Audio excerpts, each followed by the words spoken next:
You are now listening to the Insight Fantasy Sports Podcast. Welcome back to the Insight Fantasy Sports channel for the AFL Fantasy wrap-up of Round 14, the third round of the bye rounds. As usual, we'll start with a little look at how I went in Round 14, and not great. I was starting to edge my way towards top 10k, but I stumbled back a little bit more with a 1974 there. Real shockers for me. Had bought in Hardiman for 2 weeks, who's going straight out this week. Dropped another 40 for me. Obviously, Bont tagged for that 50. We'll touch on that a little bit later. Ashcroft 61. It's enough to say goodbye to him. He's capable of these games. So I sort of knew that, but was happy to just hold him for as long as possible.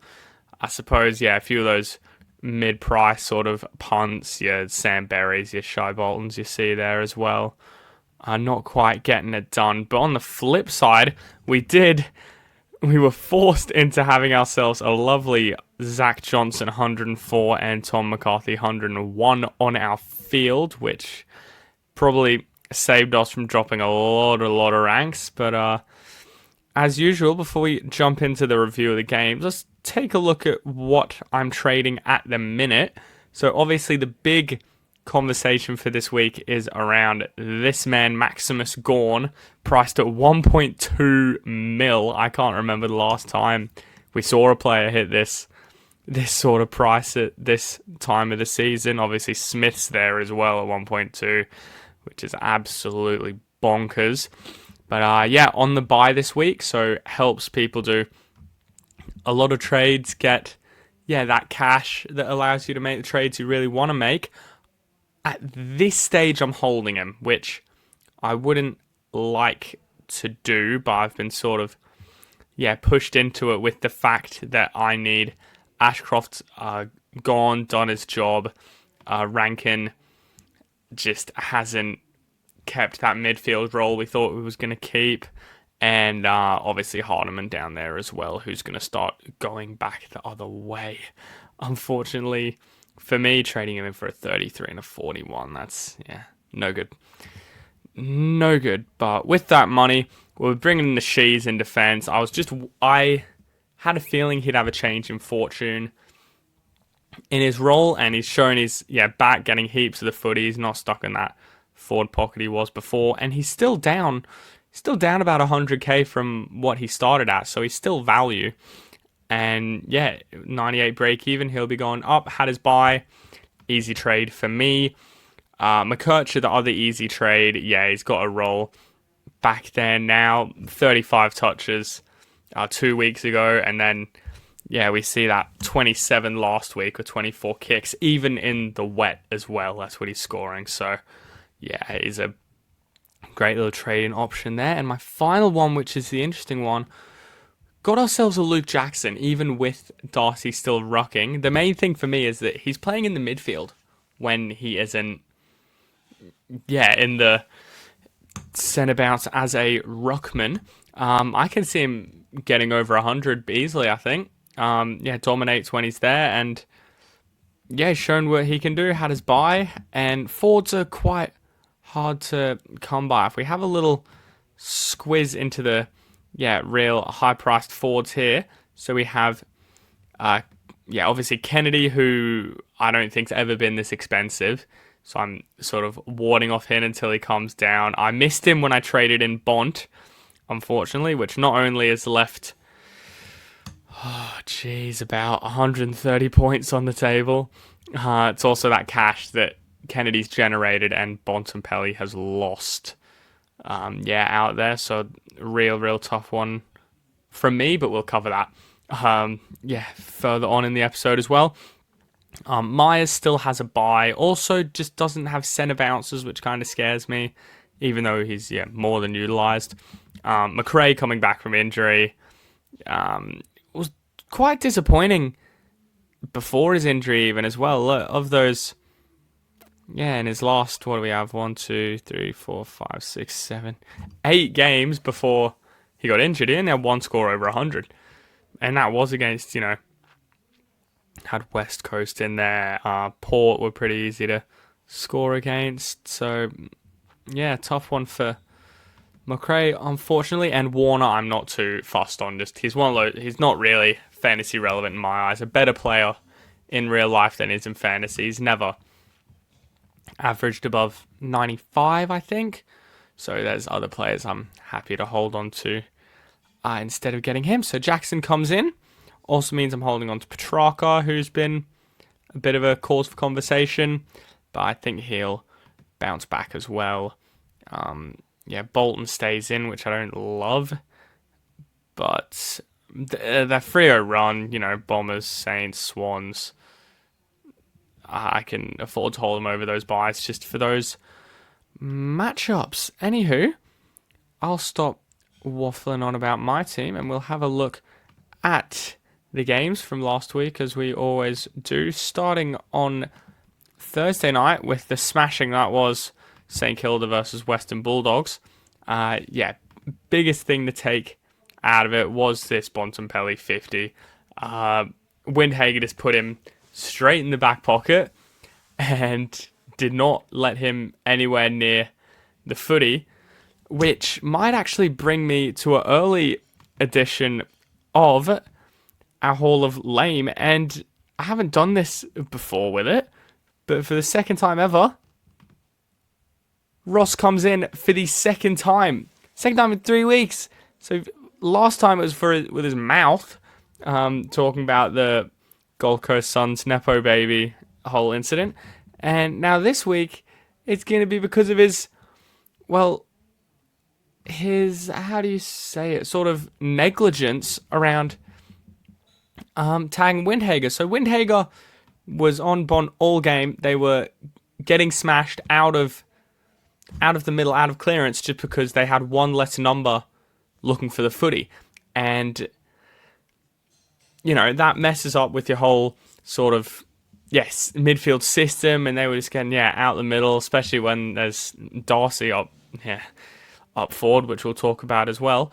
But Windhager played a good game when he wasn't, for the very rare moments, he wasn't tagging Bont as well. He won his own footing, would do stuff with it. I think just give the opportunity for the kid to actually play. Just a tough one for me to sort of swallow. There's the Hall of Lame, as we can see.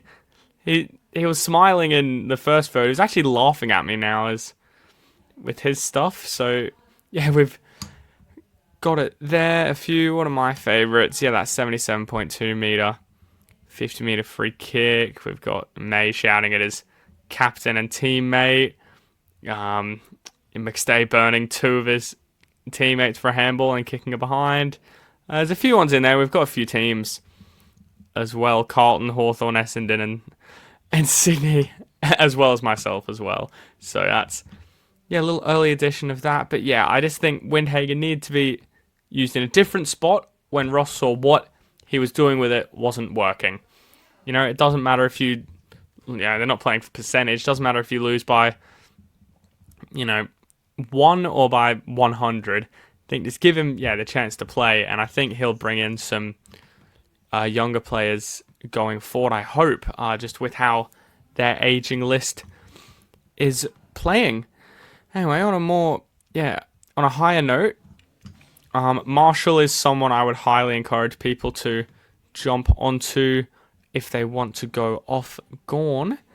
What's Marshall sitting at now? Be an interesting one. Sitting at just over a mil, 1.03. 100 break even, and off the bye. That's his first game. How's the draw looking? Collingwood, Fremantle, Hawthorn, and Sydney is next.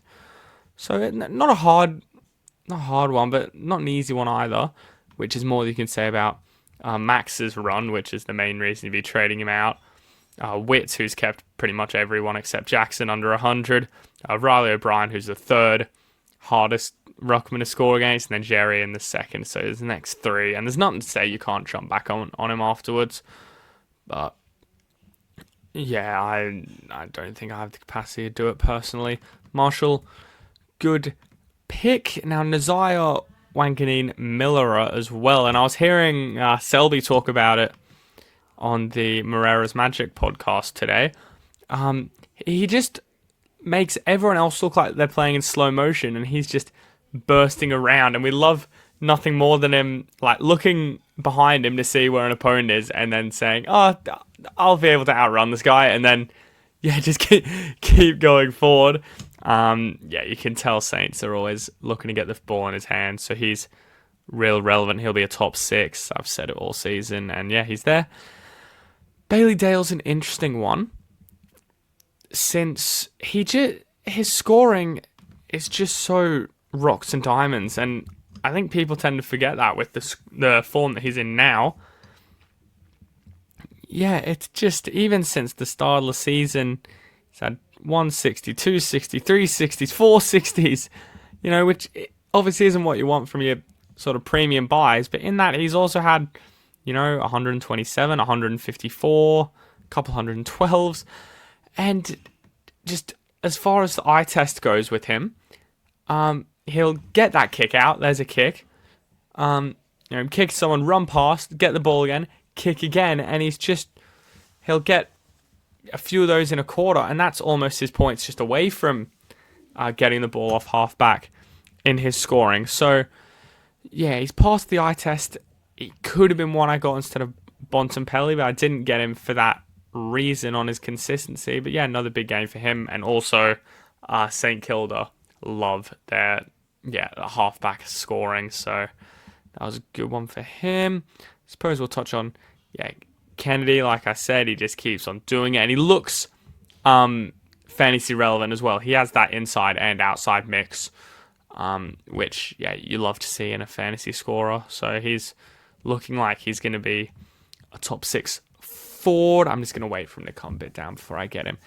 Now, Sam Darcy, the unicorn, is an interesting one, because he, for the same reason I said I wasn't going to get Myers, just with those centre bounces. Oh, I suppose Darcy will get centre bounces, just in the ruck for him. He could be a real good little point of difference, because we know he's going to kick goals. We know he's going to take marks, gets his time in the middle as well, marks down the line, all that kind of thing. He's not, for me, even with Richmond, Sydney, and North in their next 3 at the Dogs. But I'm not going to turn anyone away from him. I think he's heading the right direction. And I saw that stat of, what was it, him getting to, is it 390 meters in the air when he's taking his marks, with the combination of his height, his reach, and his jump. That's unspoilable. There's nothing you can do about it. So he'll probably get his fair share of free kicks there as well, actually. So I'm really, really looking forward to seeing what this guy can do, just as a footy fan, more so than AFL fan, to be honest. Sinclair there, 106, doing what he should be doing. And honestly, that's all I'm really going to touch on these. Obviously, we touched on Bont, but it's an interesting start of the season with these episodes, because you look over all the mid-prices and rookies you're looking at. Now it's just about the premiums. Did they hit or did they miss? And Hawthorn versus Adelaide, there's not a lot of rookies in these ones. I mean, there are premiums in these ones. Jordan Dawson being one of them, 97, not scoring up to his liking. I actually didn't get to watch the game, so I didn't see if he was playing forward or back or whatnot, but he has that potential to be thrown around. Obviously a wet, disgusting game, and if anything, it was a reason the AFL would have been laughing it up, because they've wanted this roof all this time for that Tasmanian stadium, and people are saying, oh no, it doesn't need it, or whatever reason. This is it's reason for them to say, yes, we do, otherwise we're going to have games like this, and it's just going to be a really weird competition. So it was plenty of points out there for tackles and just quick disposals and stuff. But real sort of tricky one for Dawson. He'll start coming down in price. Sam Butler, 77. Good on you to anyone that grabbed him. Rankin, yeah, cheap goal at the end as well. But if he's getting a 20 plus touches and 1 goal game, and he's still only on 80, 1 tackle in a wet weather game as well. So Dylan Moore got his points, by the way, 13 tackles for 122. But yeah, he's just not getting the midfield time, playing him as a forward, especially with Sam Berry in there, who's doing a good job. It doesn't show it on his fantasy scoring, 15 disposals, 6 tackles, 0 marks is probably where he's lacking there. But yeah, he's going to get played forward more, and I'm happy for anyone to get off him, as evidenced by myself, I suppose. I touched on Sam Butler, 77. He's a real fantasy relevant guy. We've seen that in the VFL. And I want to see what Seamus Mitchell, only a 33 because he got subbed off. All right, so I was pretty sure that Seamus Mitchell was going to be the better coin flip out of those two. But yeah, I guess if you went with our man Butler, you went the right way. Yeah, Newcomb's not really relevant. I suppose, yeah, not a whole lot of relevant players in here. Hostwaite came back to score a 15 off the bench. If anyone was holding on to him, that's, yeah, real shitty for you. Friday night game done. On to Saturday, game I saw live. Our Lions, our 31 scoring shots to 22 scoring shots. Lions losing by 11 points. Main thing out of this game, sort of away from fantasy, was that Jack Payne injury. It was a complete rupture of, I think, the muscle that connects your knee to your shin, and yeah, you could just see it's like sort of bounced off the ground and on his one leg. Yeah, horrible. That's season done for him. Maybe even season done for Brisbane, to be honest. Real key for them. Anywho, you didn't come here to talk about my Lions, came here to talk about fantasy. Zorko won 14 is acceptable for a game I don't think he really took by the scruff of the neck, to be honest. He's off the back of a few. You have a 90 and 87, that's okay. Geelong could be the time for him, but that bye comes. And yeah, it doesn't get any easier for Brisbane, actually, with the hardest running out of all the teams. But he'll still be a top 6 defender. Anyone trading him out, I don't approve of that trade. I don't do it. Keep him. He'll bounce back. He's got the role. Why would you? Speaking of guys getting roles, Ash and Whitfield, 112, 111. That's what they're doing. Whitfield's just getting looked for. Ash is just steaming his way through defenses. I feel like Whitfield is the more relevant player than Ash. He's also cheaper, and down 137k at the moment. God, when are definitely one for after the buys. None of these guys are trading targets because they get one less game than everyone else. But yeah, it gets that West Coast matchup after the buys. I'll be licking my lips. Looking forward to that. And who else do we have really scoring? I suppose Callahan coming back with a 93. How do we see him rolling out?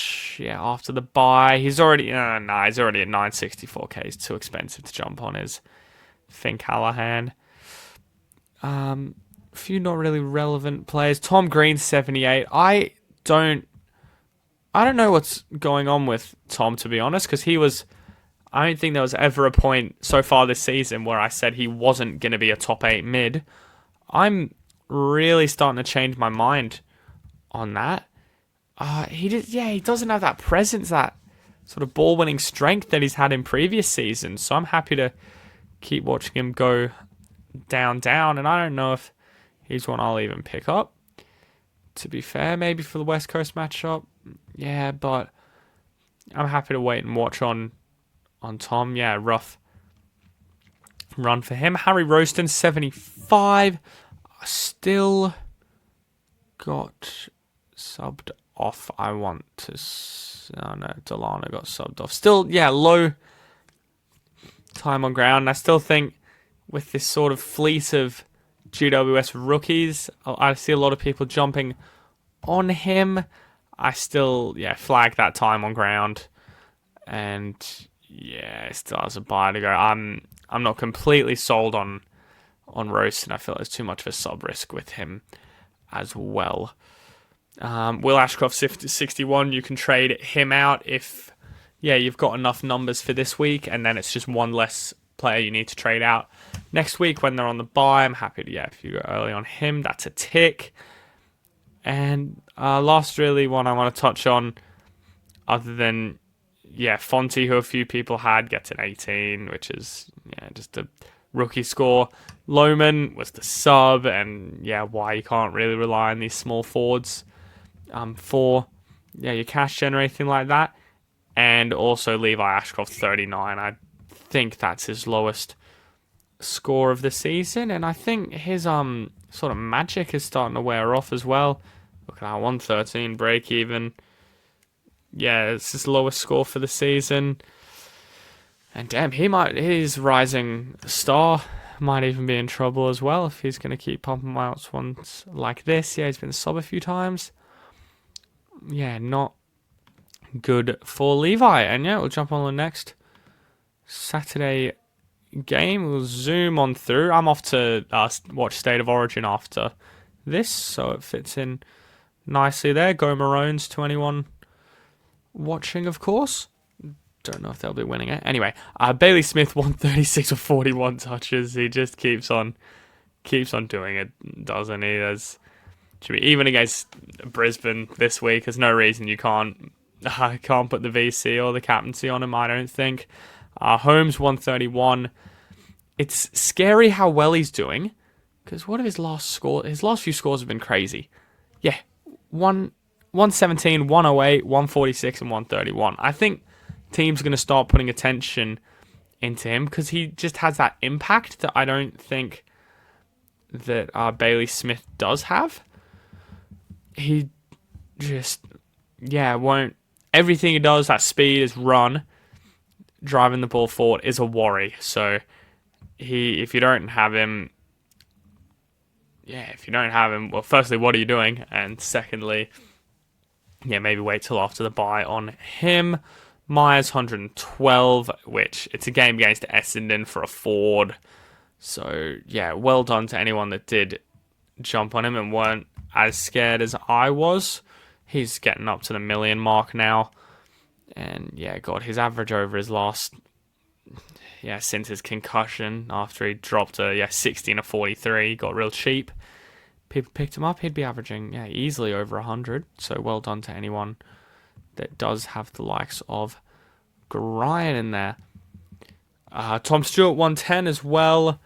I don't think he'll be a top 6 defender, but it's good to see him back to his best at the moment. You can't really trade in many of these Geelong players with their buys coming up. Zach Johnson 104 for a rookie. He's a must trade in now. We're pretty limited in our cash generation at the moment with just, with rookies getting dropped, played. And, he's happily going to go in there with a negative 33 break even. His job security is pretty safe as well, so happy to tick that off. Martin 102, he'll have these games. I feel like that was like a floor performance from him as well, from Nick Martin, not quite racing around like he usually does, but regardless, 102, you still can't be too upset with that. And Merritt 94 went back into the midfield, which is good, got his marks, tackles, but a game where they were dominated, 94 you're okay with. What else? Kako 55, anyone still has him. Angus Clark 40 is a shame. He was one that really could have exploded with his cash gen following his 98 on debut. And I tell you what, kicking 3 goals and then getting put back is real tough, but especially as an 18-year-old, but it's just a situation that, they're in, and a break-even of 31 still isn't anything to be too scared about. He'll keep making you cash Saturday night game. We move across to North v Fremantle. Put up a fight, North, but Freo too strong on this occasion. A Brayshaw 136 back to his best. I thought about vice captaining him, but I just got scared. And Sarong 146 there for people that traded him in a few weeks ago when he got cheap. He still is pretty cheap, but goodness me, have they been rewarded. Post-buy. Good trade-in for anyone that did. That main thing about Fremantle, like I mentioned before, is our schedule looks just juicy with Bombers, St Kilda and Swans following North Melbourne last week. So be happy to hold on to any of them. Could you trade in Sarong? I suppose is the thing you'd ask with them. Yes, you could. He's still cheap enough to trade in to me, and there's a chance he could be a top 8. I think he's real tough, real gritty, and a good one to have. Sheasel comes back to his best, zipping all over the ground, getting tackles, marks everywhere. Not this sort of half forward role that he's been subjected to previous. So he's which is why he's one of my trade-ins this week. I'm looking at my team and I can't even find him. Oh, there he is. Anywho, he's still value as well. So 119, 131. You can be pretty convinced he's back to his best. Sherry 93 is not quite what you want from him, but it'll still be a top 2. That's okay. Jackson 92. Put up a fight to Jerry along with skinny Sean Darcy. McKercher 85 for a halfback in wet conditions is a good effort. He's still cheap. Dropped freaking $1 million. What's he dropped exactly? 178k. It was over 200 before last week. So I'm ticking off that trade. Trade's a really good one, as a matter of fact. Daniel 78 saw a bit more of it with Sheasel out as well. He could get more. He'll get more than 4 marks, I like to think, and still getting those kicks as well. So I'm happy to keep him. Bolton's a scary one because I was talking about Rankin only getting 80 from a 20-plus disposal 1-goal game. Bolton got 59 from a 1-goal game, 20 touches. This is for my team more than anyone else's. No marks and 1 tackle was the worry there for him. That's where a lot of people get their points, So, a watch on him for that because he might be a trade out going forward. And it's good to see Nat Fyfe's got a good role in Fremantle, I think, for trying to get them to finals. If you ask me, on to the 2 Sunday games. I suppose we have Port and we have Melbourne. Port getting up in this one. Gawn 126, still doing what he does, and it's an easier ruck matchup for him. And still, that's all he could really muster. But he's scoring that high, and trade in, trade out. We've already had this conversation. I think it's trade out if you can, but there's no harm in keeping him either, is where I sit on it. 7 goals, 4 for Georgiades. Good. He was an absolute menace. Rosie, 117, just keeps it in. Keeps his name in the ring for those top 6 defender conversations. I'll happily put him in there myself. Horn Francis back from injury, a 112. And the thing with him, he was looking good when he was playing. And he's obviously really, really cheap, down at 818k. Nearly hit his, I think it was 150. Oh, that's a bit of a stretch, but got a lot closer to that 150 break even than a lot of people thought he would. I'm happy to stay away. I think he's the 4th most traded in player at the moment. I can actually check that. But 106 break even now. And if you've been seeing any training videos of him, He's just, rolling around one-arm pickups with his flopping shoulder. And I suppose, what does Port's draw look like? Port's draw has got Sydney, Carlton, Brisbane, West Coast. So it's a moderately, not easy, but not hard draw. And yeah, Horn-Francis, I think you can afford to wait a little bit, because if he re-injures it or something, you're stuck with this guy. He'll lose you a whole bunch of cash, and then you'll have to trade him out in the middle of the bye period. So we don't want that. I don't like the trade-in on that. If you're looking at me, I don't like it. Bergman tons up with more midfield time. He's looking great. I think he'll stay in there as well, in all honesty. So, yeah, real good signs for anyone that traded him in. Although I wouldn't trade him in now, or would I? The Berg. 816k. Still 60 break even. Yeah, he's still performing above that. Yeah, I do take it off. I'd prefer McKercher for a defender mid-duel.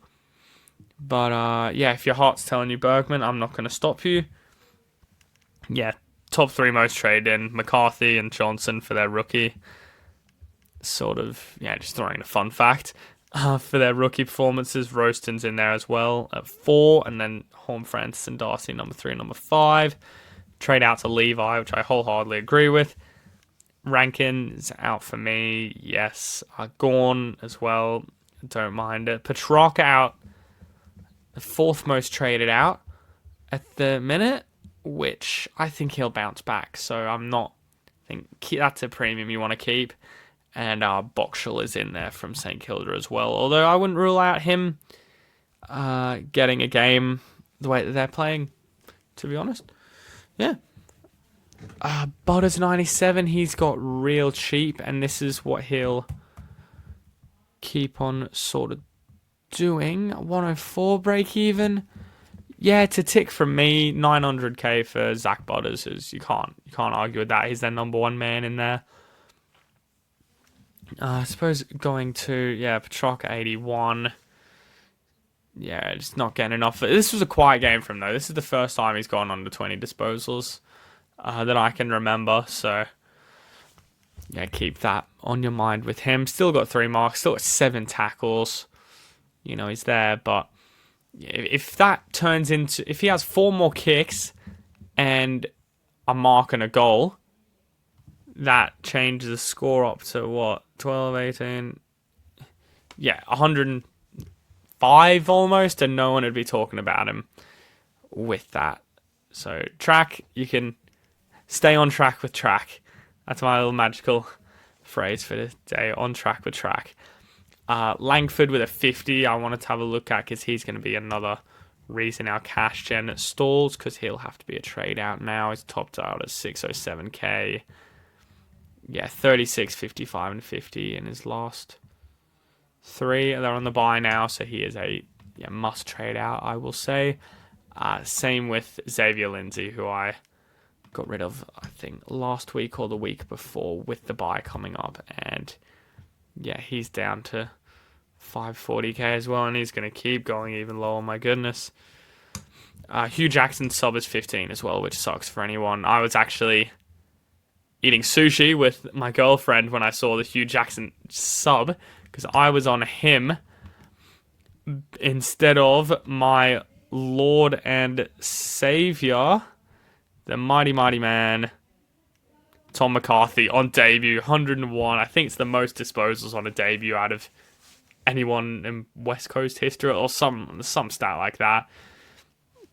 Seems a good fella as well. I think when they asked him, you went undrafted or whatever, like what's changed from now and then, he pretty much said, before I was shit, now I'm alright. So, good to hear he has a bit of a sense of humour on him. And he also scores us fantasy points and is a must trade in for this week if you don't have him. Chera 120, God, I mean, it's looking like a real miss at the start of the season for 700k, for what he's doing. He's still going up price. and just scoring heaps and heaps of points. He's averaging almost 100, 99.7 is what he's at. And yeah, great trade-in. Well, not even trading. If you had him from the start, then yeah, well played to you. Because I did not. It was a main one. I think it was between him, Callahan, Doherty, Hollands was in there. And I think I went with Callahan after seeing a good opening round score and then trade him out.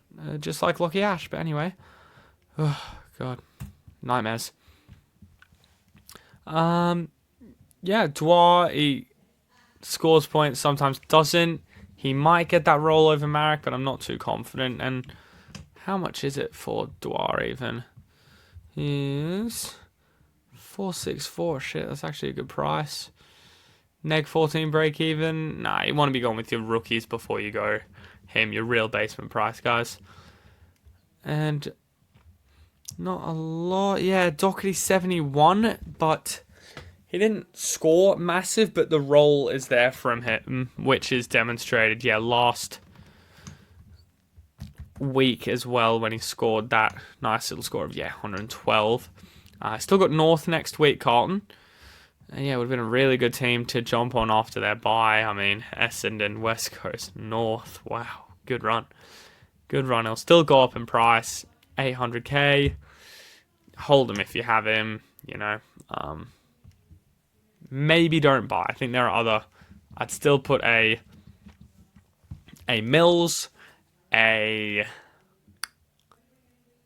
else? A Mills, a McKercher, and ahead of him, maybe even a Bergman for that price. Cripps again, disappointing. Hard game from the score when they're dominating though. Marek was a trade out anyway. And yeah, not a lot to really report on those games. It's going to be a short buy round episode, which we don't mind. I suppose we'll preview the games. Freo v Essendon. I will be, most certainly tipping Freo by about, maybe 30 at home. Cats v Lions. I really want to say Lions, I do, but you just don't see Cats losing in this form. So I'll say Cats by 2. Just to keep some sort of grace and dignity. Carlton over North. For me, I'd say, maybe, not as easy as I think it is actually for it. I'll say 2 goals by 10 points. I'm happy with Port v Sydney. I'll back Port after their good result. They're also at home again. Sydney off a bye. So yeah, Port for me. We'll have Pies thrashing St Kilda by 40. Sunday games. Ooh, Giants v Suns. That'll be a good one. I'm going to say draw. I actually can't pick. Maybe I can. I'll go Suns by 1. And, Dogs are pretty anticlimactic end to the week, I suppose, after what should be a cracker in Giants v Suns. Obviously, Adelaide, Hawthorn, Melbourne, and West Coast on, the bye next week, which I'll actually bring it back. Let's actually put it to this. Target acquired. So going forward, what we want to do, just like every bye round, is pick up players that are coming off their buys and get rid of the ones that are on them. Obviously, we want to be ending the buys with a better team than what we started with. And that's just the general gist of sort of how the bye rounds work. For that reason, in my buy sides, I might actually bring that up instead. That'd be a better one to look at. Obviously, my trades, really, premium in Sheasel. Boom, keep him rest of the season. He'll average 105, 110. Value, cool. Jackson should average 100 as well. He's still value for what he'll bring as well off his bye. McKercher had his bye as well. 47 break even. Here he's got a new role. He's going to be scoring heaps. Ashcroft buy coming up. Going to lose money. Easy trade out. Rankin buy this week. Also going down cash. Get rid of him. And Hardiman. You know, I really thought he had something there. And then they threw that Colby roll in for him, which is probably fair enough. And yeah, maybe just looking at it now, what a yuck trade from me. It just wasn't a lot to really go for in that round. Anywho, yeah, that's how my trades are looking. So I suppose we'll have a little look then. Who are we looking at from the teams coming off the bye? So those teams coming off the bye, firstly, are Collingwood. Don't know why I said it like that. That was awful. So who are we looking at? Well, we're looking at Dacos's coming back against St Kilda. Will they tag him? I mean, good luck. He's broken the tag a few times, although Windhager was looking good. I think they will. So not someone a captain, but you've still got to have him in your team, I think. Ned Long, geez, he's putting up enough to suggest he'll be a keeper, and they've got a nice little run out Collingwood. But yeah, break even of 63. He's a good little one to look at as well in terms of trades. Josh Dacos might even be a good one as well. Yeah, 3 tons in his last 3, including a 128 last week. 900k, he is going down. He's one of those that's in the conversation around will he be top 6 defenders or not. I think he just lacks a bit of a ceiling. I don't really think he had a 128 on the weekend, last weekend, and I don't think he scores above 120s. So yeah, sort of the one knock for him. That's about it for Collingwood, considering we're really not interested in mid-prices anymore at the moment. Gold Coast will be a short one as well. Not a lot to look at there. Obviously Anderson, but it's just those lacks of marks for him. His tackle stats are looking, average. 1s, 2s, 3s, 4s, couple 5s. And yes, that lack of outside game, especially in games that they might lose, like this Giants one. Not one I'd go for personally, and that's about it for Gold Coast, to be honest. Yeah, not a real relevant team, to be honest. Sydney, now there's a few players I want to talk about with the Swans. Roberts, if you held him over the bye, he's still one that you're fine to keep. Bice, if you've kept him as well. See, I traded him last week when they were on their bye. Yeah, you've held them this sort of long, but I think, Roberts back, harder matchup. He'll go back to those, 40s, 50s type scores. Warner will get you a 80 or 90. I know a lot of people are holding him in the hopes that he'll be a top 6. I just don't see it with how relevant his game is. Sheldrick's been a good one, and he's looking like he'll keep his spot 2. And 4 scores in the 80s in a row. That's what he'll do, and he's still great value. So good job to anyone that picked him up. Still going down, trying to fucking find him. Grundy. Yeah, now look at this with Grundy. Have we been sleeping on him? He dropped to 54 then a 60. He got real cheap. 115, 111, 134, 124, 139. He's averaging 120, upward of 120 in his last few games. And he's, just broken the mill. We've known he's done it before in previous years.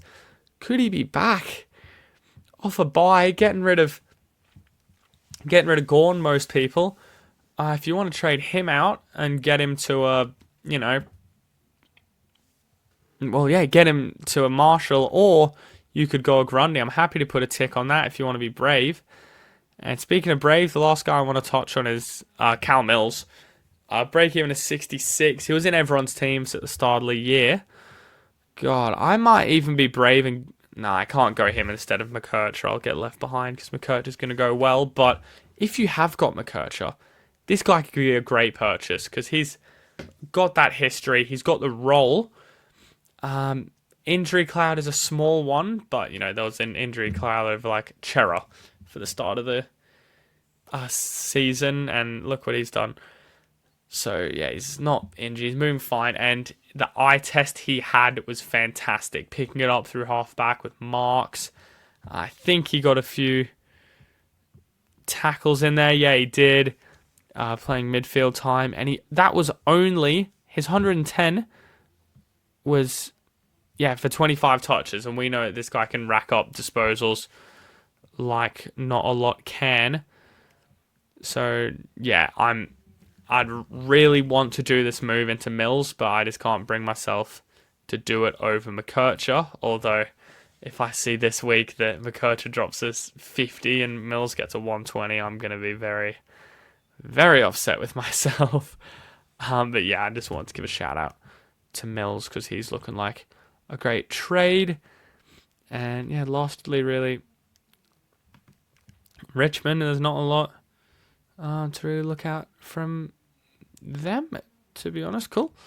I suppose that might take us, might have a quick look over where it is. Yeah, our commandments of this year. So we've got just tips to everyone. They should be put out on Thursday, so I want you to do them right now, right after you listen to the podcast, or watch on YouTube or wherever you get your podcast from. Round 1, we learned we need to sort out our loops. We only lost 15 points or something from it, or whatever it is, but still sort them out. It could cost you more. Next, you want to hold. Yeah, don't be afraid to. Yeah, on that with Gawn, don't be afraid. Don't be afraid to hold Gawn if you think he's going to keep on scoring, his big scores. I think good one for him to hold over the bye. Yeah, like I said, if you do back yourself on that, which I do, which I think he'll keep doing it even against the hard matchups. He's one that'll, stand up in those. Job security over scoring potential in your rookies.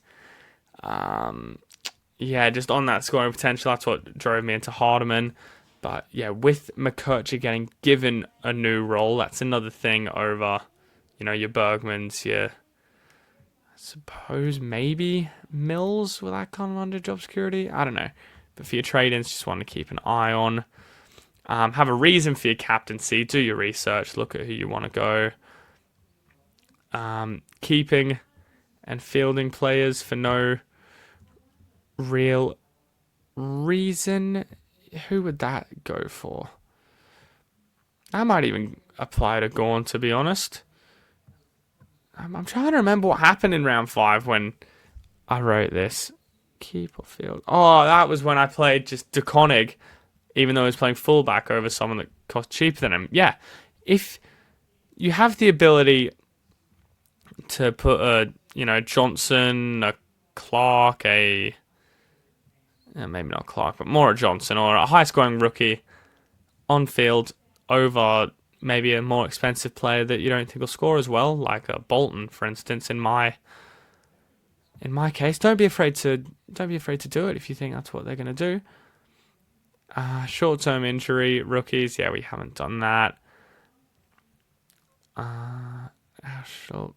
Not luxury trade into round 22 players. No value just because of form. So that's more about the players that haven't really gone down in price. That applies to more of your sort of Kennedys and players like that, just with players that are there. I'll start again. Thou shalt not trade luxury trade in around 22 players at no value.